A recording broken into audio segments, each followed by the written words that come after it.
Hey guys, how we doing? Welcome to another chat show here on Buzzing Pattaya, and to today's discussion. And I'd like to thank a few people that have been sending these questions, asking me what do I cover, what's it like, or what do you struggle with when you first move here to Thailand, or in my case in particular to Pattaya in Thailand.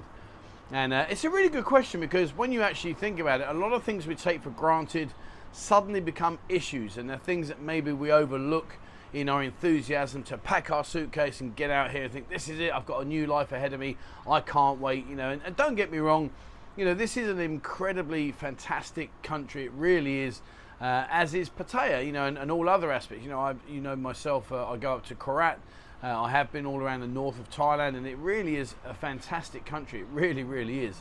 However, it really isn't quite all plain sailing, and I want to go through 5 things that I particularly found personally difficult when I struggled with when I first came out here. Fortunately, as with everything in time, you kind of readjust where you have to readjust, particularly if you're living out here. And also this applies to people that are coming here for long stay holidays, like 3 to 6 months. Maybe 3 months you could probably get away with it, but certainly 6 months, you know, if you're here for a long haul, you do need to be prepared, because there are certain things that are really going to come back and maybe bite you on the arse when you're not expecting it. What I would say, guys, is please thank you very much to everybody who's been subscribing to the channel. It's been fantastic. The support has been incredible, so thank you very much for that. So if you haven't subscribed and you would be kind enough to subscribe, please grab that button now and just give it a quick ping. And if you haven't been on Discord, have a look on there now. We're edging towards 13,000 people on there. It's just amazing, and it really is a wealthy platform full of information, a wealthy platform to be on, to go and find out whatever you need to find out about this wonderful place that I'm lucky enough to call home. Talking about what we're doing, just a very quick update. I have got some really exciting plans. I'm really pushing hard now this year. I want to really bring a lot more things to you that I think will be great fun. You're going to love them. So watch this space. Announcements are pending. All right, so you're going to come to Thailand. What's it like? Well, there are 5 things that I found very, very difficult, or the main 5 things. And while I'm going to talk about those, there you go. You got the overlay, so you don't have to look at me anymore. So the first thing was separation. You know, when you're back home, one of the things that's very easily overlooked is how accessible your family and very close friends are. Obviously, when you come out here, depending on where you're coming from, like for myself, it's a good, you know, I'm 7,300 miles away. So, you know, the ability to go around the corner and go and say hello to your mum, or go and say hello to your sister, your brother, your aunt, your uncle, your niece, your nephew, whoever it may be, that's going to be taken away from you. And when it's taken away from you, then you're then posed with the next situation, and that is, how are you going to continue communicating? And when I came out here, it was fairly easy. You know, I'm very lucky. I'm in the world now where it's a social world, so we've got mobile phones and the internet and, you know, emails and all those kind of things. But if you like that personal touch, if you like that ability to be able to look at someone, you're going to have to do video calls. And particularly if your liaison is with the UK, there's a huge time difference. So, you know, that does mean that you're waiting periods of the day or your night time before you're able to make contact with your loved ones and people that you want to speak to, you know, your best mates, your good friends, and all the rest of it. And of course, that goes hand in hand with one other situation, and that is, imagine you've arranged to make a phone call, and I've had this happen to myself many times with my children, and, you know, they're busy, or they've got delayed at school, or they just simply forget, or even worse, they can't be bothered. You know, these things do happen. And of course, you're sitting here, you've had all day to build yourself up, thinking, oh, I can't wait, you know, 5 o'clock, 6 o'clock tonight, I'm going to be calling my kids, say hello, and unfortunately, for whatever reason, it doesn't happen. And I can honestly tell you, from a personal point of view, it's a sledgehammer straight through the heart, and it's a massive pill that you've got to swallow. And I'm going through it right now. I'm having a really tough time. The last year has been incredibly difficult, because my youngest son, he's now getting older. He's found his friends. He's looking at his girlfriend kind of situation and his sport. So he doesn't have time for dad, but dad's got all the time in the world for him. So if you have got family and you're coming out here, you really need to give that some thought.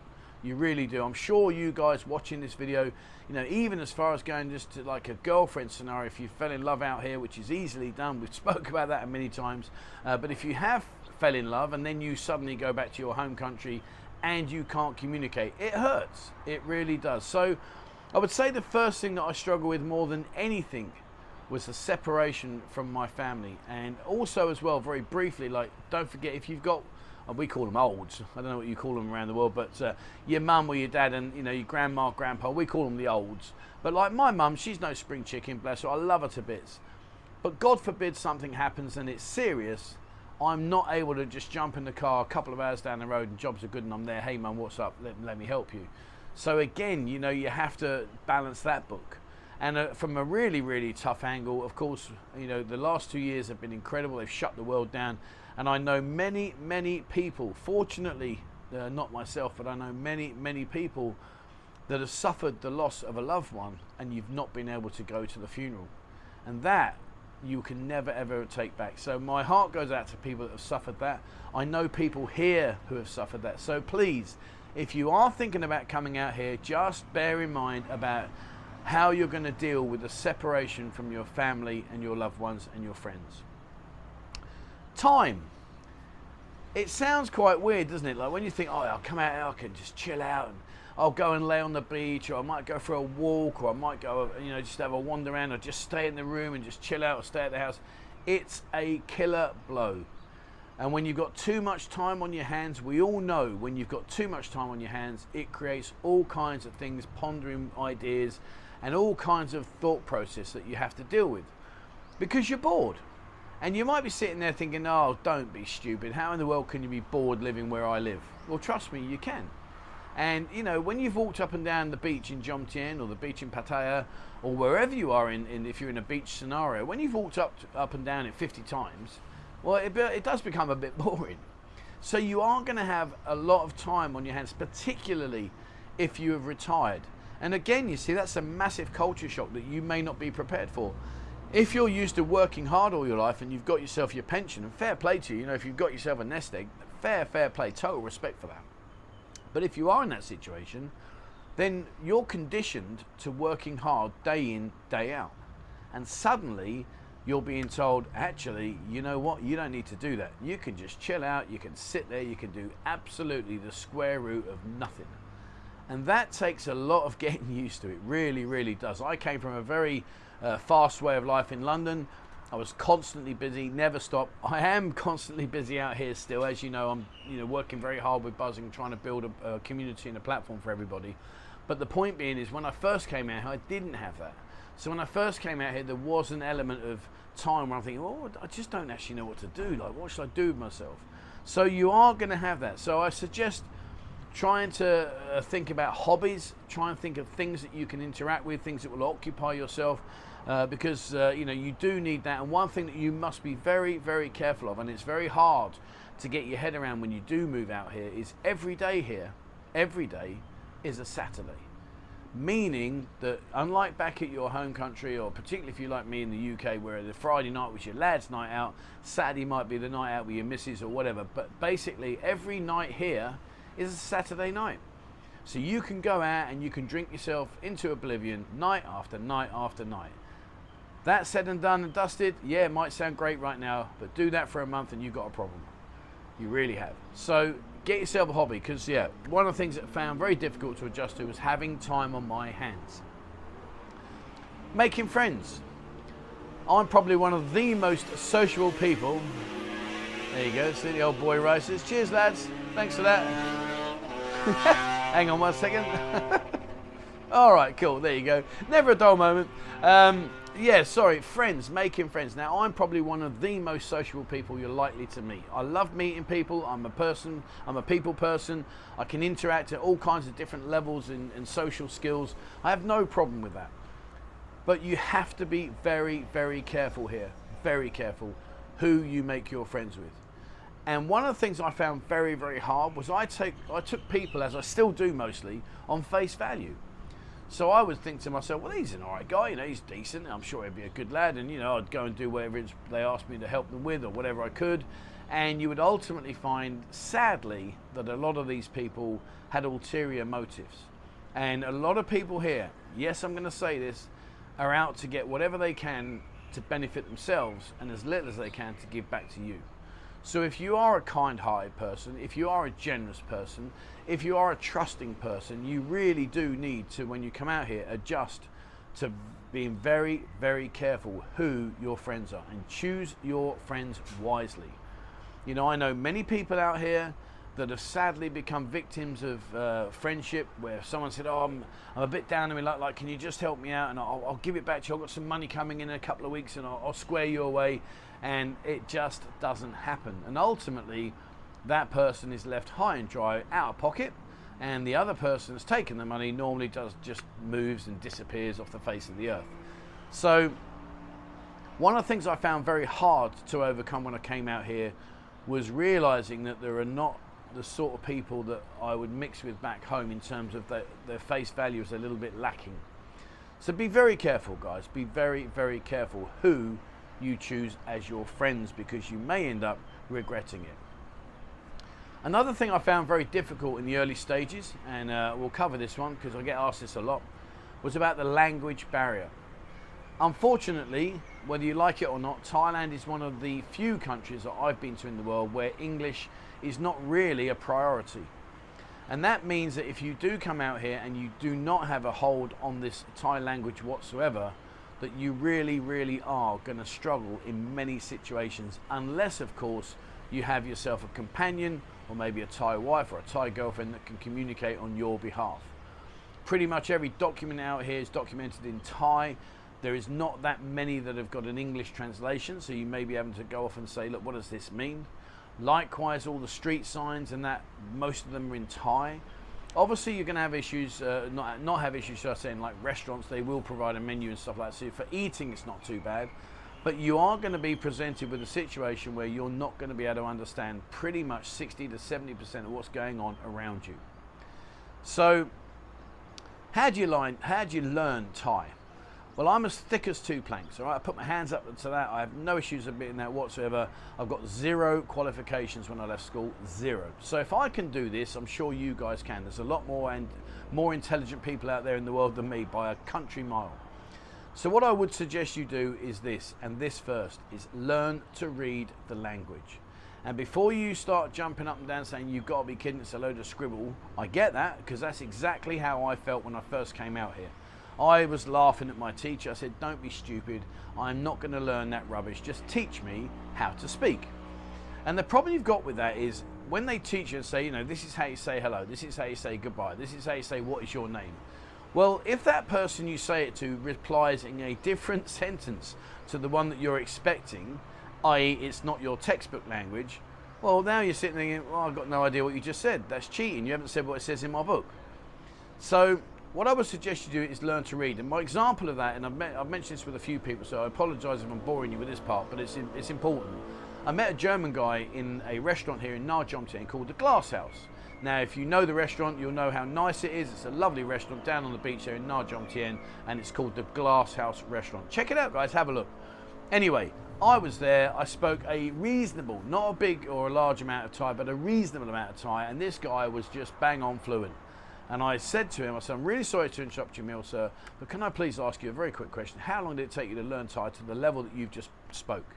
And he said, about 2 years. Well, I've been learning a year, and I was barely out the first pages of the book. And he said to me, can you read Thai? And I said, absolutely not. Don't be silly. I can't even speak it. And he said to me, well, go away, go back to your teacher and learn to read, because the minute you learn to read, you will expedite your Thai language skills immensely, like 10 times. So I did. I went back to my teacher. I said, Prasanna, you know when you said to me a year ago about you're going to teach me the language, and I'm like, get lost, I don't want to do none of that. Well, can I start to learn? And she looked me in the eye, she laughed at me, and she went, right, so now you're actually going to learn this language. And I'll tell you what, guys, if there's ever a tip I can give you, learn to read Thai, because when you ride around, when you walk around, when you're looking at things, you'll start to digest that information visually because you're reading it, and that's much more powerful than digesting it what's the word, audibly.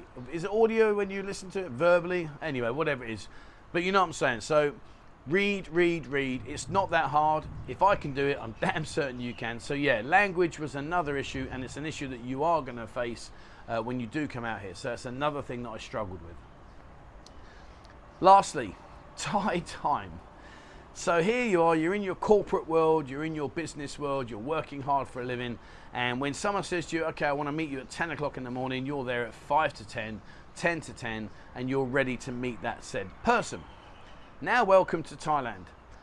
Right, okay, I'll meet you at 10 o'clock, okay, and then you go off and you're there at 10 to 10 or 5 to 10, but you're there before the time you're meant to meet them.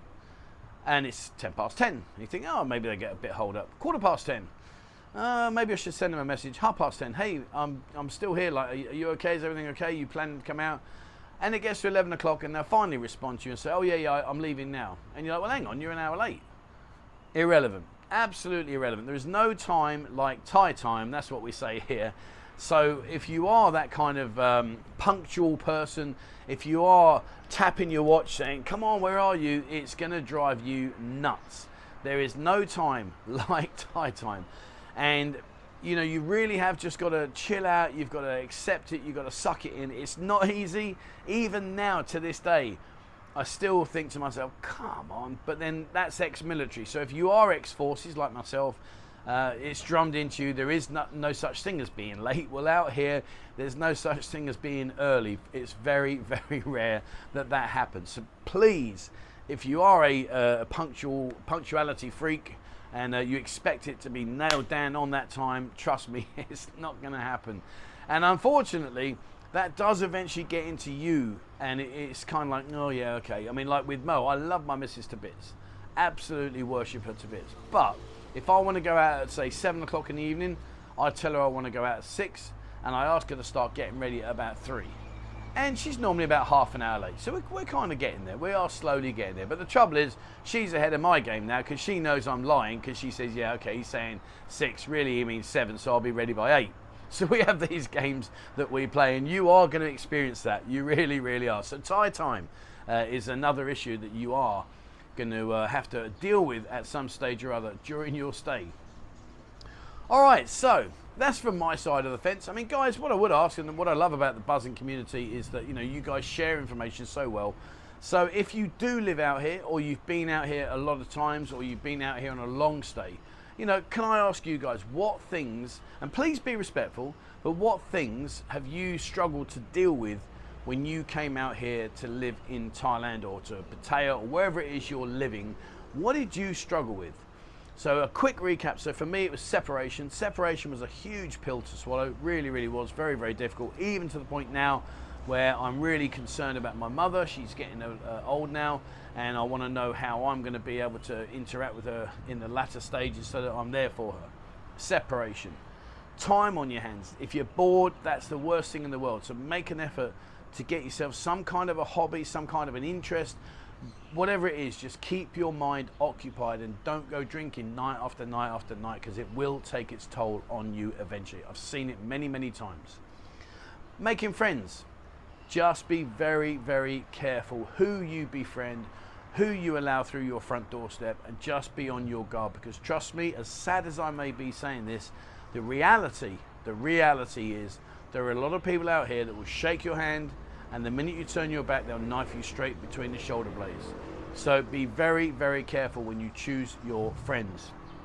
Language, as I've said, you know, try and make an effort to learn, even if it's only a little bit, but I promise you, learn to read. And the nice thing about learning to read is you can sit down and do that in the hours of the day without a teacher. You don't need a teacher. Get your teacher for the first, say, month, just to give you the basics of the Gorgai, Georgian, Oangs, all that sort of, all the how you pronounce the letters. And then, like I said a bit about having time on your hands, get your book back out, get yourself a cup of coffee, sit down on your balcony or down on the beach and study. It really does make it fun learning. And the Thai people will love you for that. And when they know you can try and speak, they'll help you all the time. And Thai time. There is no time like Thai time. Remember that when you come out here. It is going to drive you absolutely bonkers when you're saying, come on, you meant to be here hours ago. They go, yeah, I'll get there soon, don't worry about it, I'm on my way. So be prepared for Thai time. All right, so there you go. I hope you've enjoyed today's chat. I hope you've enjoyed the overlays, the video overlays. If there is a subject or a topic you would like me to cover, please drop me an email, 247pattaya@gmail.com. I'll more than happily try and cover those for you. And like I say, without giving away too much, there's some massive plans coming your way to buzzing. It really is an exciting period of time coming up. The next 3 to 6 months are going to be fantastic. And I will explain more as I'm ready and as we're geared up to start bringing to the platform what I'm talking about right now. Okay, there you go. That's it for me, guys. Thank you very much for watching. Please remember, hit the subscribe button and also the bell icon if you'd like to be notified when I bring out a new video. As I said earlier, get on Discord. More and more people, like-minded people just like you, are jumping in there and we're having a great time on there. So come and have a look. There's videos, photos, oh, you name it, all the bars, the restaurants, everything. It's all in there. Go take a look. And if you'd like to support the channel and the work that I'm doing here, there is a link in the description below, and membership starts from as little as 89 pence a month. All right, that's it. Thank you very much for watching, guys. And wherever you are in the world, stay safe.